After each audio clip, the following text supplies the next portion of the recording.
बिस्मिल्लाहिर्रहमानिर्रहीम, अस्सलाम वालेकुम रहमतुल्लाह। हम एक नई वीडियो के साथ आपकी खिदमत में हाज़िर हैं। लेकिन हमने वीडियो के आगाज़ से पहले अपने तमाम व्यूअर्स से कहते हैं हमारे चैनल को लाइक करें, सब्सक्राइब कर लें और बेल आइकन पे क्लिक कर लें, और जितने स्टूडेंट जो ये पढ़ रहे हैं उनसे शेयर कर लें ताकि हमारी वीडियोज़ उनको भी फ़ायदा पहुँचाए। अब हम अपने वीडियो का आगाज़ करते हैं। आज हमारे जो टॉपिक है वो ये है कि वी हैव 3 पॉइंट्स। हमारे पास 3 पॉइंट्स हैं। हमारे पास 3 पॉइंट्स कौन कौन से हैं? पहला पॉइंट हमारे पास ये है कि x1 y1 और इसकी वैल्यू हमें गिवन है -3, -4, और इसके अलावा हमें q गिवन है qx2, y2 और इसकी वैल्यू हमें गिवन है 2, 6, और हमारे पास r हमें गिवन है x3, y3 और इसकी वैल्यू हमें गिवन है 0, 2। और ये तीनों पॉइंट्स जो है, अब सवाल ये है कि हमें ये बताना है कि पॉइंट्स आर कोलिनियर और नॉट। हमारे पास ये सवाल मौजूद है, हमें ये साबित करना है कि पॉइंट्स कोलिनियर है कि नहीं है। देखिए, सबसे पहले हमें कुछ कॉन्सेप्ट का पता होना चाहिए कि पॉइंट्स कोलिनियर बोलते किसको हैं। मतलब अगर आपके पास 3 पॉइंट्स हैं और तीनों पॉइंट्स जो है मैं यहाँ ड्रॉ कर रहा हूँ और ये तीनों पॉइंट्स एक लाइन में लाई कर रहा है, तो पॉइंट्स आर कोलिनियर। इसका मतलब पॉइंट्स क्या है? कोलिनियर है। और एक पॉइंट भी आउट ऑफ लाइन चल जाए तो हम कह सकते हैं कि ये पॉइंट्स इन तीनों से कोलिनियर नहीं है। तो ये आसान से जवाब है कि अगर पॉइंट्स एक लाइन में आ जाए तो हम इसको कहते हैं कोलिनियर, अगर पॉइंट्स लाइन में ना आए तो दैट इज़ नॉन कोलिनियर। अब जरा हम इसको देख लें कि हमारे पास मान लेते हैं हम कोलिनियर है। हम यहाँ कुछ एजम्पशन करते हैं कि पी क्यू आर हम यहाँ पर ड्रॉ कर लेते हैं। It like a collinear points, तीनों एक ही लाइन के अंदर है। अगर if P Q and R collinear points, अगर ये तीनों जो हैं वो कोलिनियर पॉइंट्स हैं, देन तो क्या होगा? तो ये होगा कि P से लेकर R तक का फासला बराबर होगा P से लेकर Q तक और Q से लेकर R तक। मतलब इन दोनों फासले को अगर जमा किया जाए तो that is equal to PR, P से R के फासले को। तो ये इक्वेशन यहाँ पे वैलिड होगा if the points are collinear.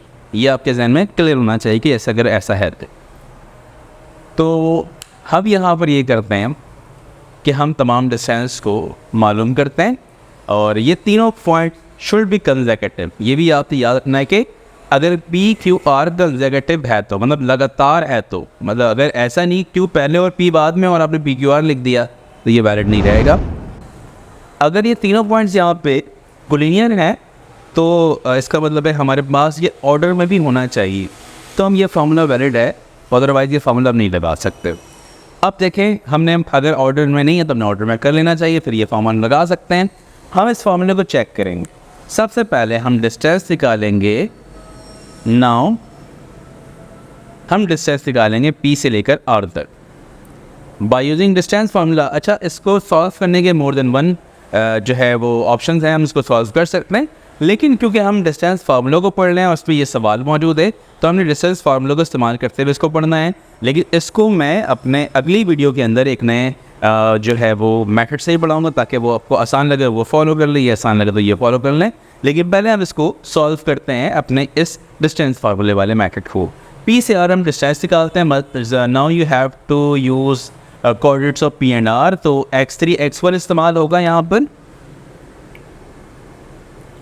और इसका स्क्वायर, और फिर इसी तरीके से y3 - y1 होगा और इसका स्क्वायर हो जाएगा।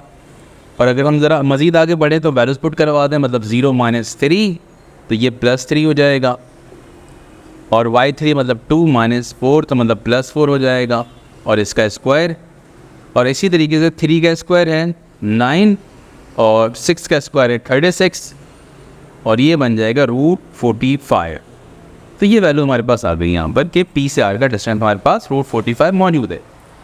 नाउ अब हम ज़रा मज़ीद आगे बढ़ते हैं। हम डिस्टेंस निकालते हैं P से लेकर Q तक। और P से Q अगर हम डिस्टेंस निकालते हैं तो हमें P से Q मतलब इन दोनों के कोऑर्डिनेट का इस्तेमाल करना पड़ेगा, मतलब x2 माइनस x1 करना पड़ेगा और y2 माइनस y1 करना पड़ेगा। और इसके डिस्टेंस को अगर हम निकालते हैं तो हमारे पास वैल्यू क्या आएगी, x2 माइनस x1 मतलब 2 minus 3 it will B plus 3 और इसका स्क्वायर इसी तरीके से 6 माइनस 4 मतलब प्लस 4 इसका स्क्वायर। 2 प्लस 3 5, 5 का स्क्वायर 25 और 6 प्लस 4 10, 10 का स्क्वायर विल बी 100 और ये बन जाएगा √125।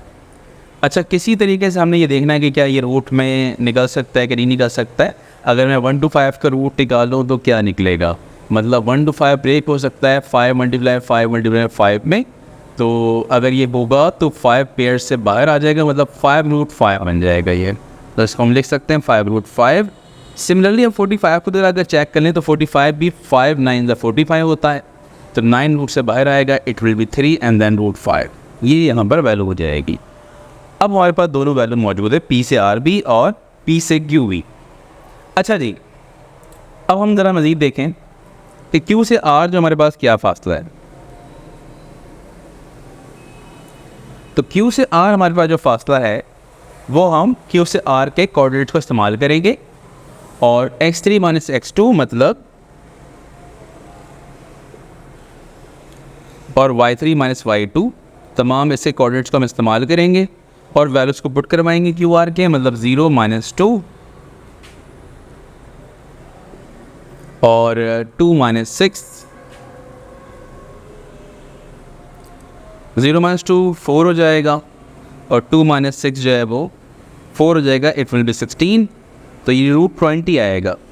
अगर हम इसको ब्रेक करें तो ये बनता है 4 5 से 20, तो 4 रूट से बाहर आएगा और 2 बन जाएगा और रूट में 5 रह जाएगा। अच्छा जी, यहाँ ये एनालाइज हो रहा है कि अगर हम कौन से दो साइडों को जमा करेंगे वो तीसरे के बराबर आ जाए, तो हमें ये नज़र आता है कि अगर मैं इन दोनों को जमा कर लूँ तो 3 + 2 विल बी 5 एंड देन 5√5 ये इसके बराबर आएगा। मतलब जो फार्मूला वैलिड हो रहा है वो ये वैलिड हो रहा है कि हमारे पास therefore PQ is equal to, PQ का जो फासला है वो बराबर है PR प्लस QR इन दोनों के डिस्टेंस के। तो PQ की जो वैल्यू है दैट इज़ 5√5 और इसकी जो वैल्यू है PR की दैट इज़ 3√5 और ये हमारे पास 2√5 है। अगर मैं इन दोनों को जमा करवा लूँ तो ये बन जाएगा 5√5, ये दोनों आपस में बराबर आ रहा है। तो इसका मतलब ये हुआ पॉइंट्स आर कोलिनियर, लेकिन जो हम ऑर्डर बना रहे हैं P Q R ये ऑर्डर हमारे पास ठीक नहीं है, ऑर्डर का सीक्वेंस जो है वो चेंज जाएगा। मतलब जो P और Q है वो हमारे पास लास्ट पॉइंट है और R is the mid point of the P and Q। तो ये हमें इस चीज़ को एनालाइज करना पड़ेगा कि अगर हम ये फॉर्मूला अप्लाई कर रहे हैं तो ये फॉर्मूला फ़िलहाल यहाँ पर वैलिड नहीं रहेगा। तो इसको आपको एक बात और समझ जानी चाहिए कि ऑर्डर जो है वो इसका होना ज़रूरी है।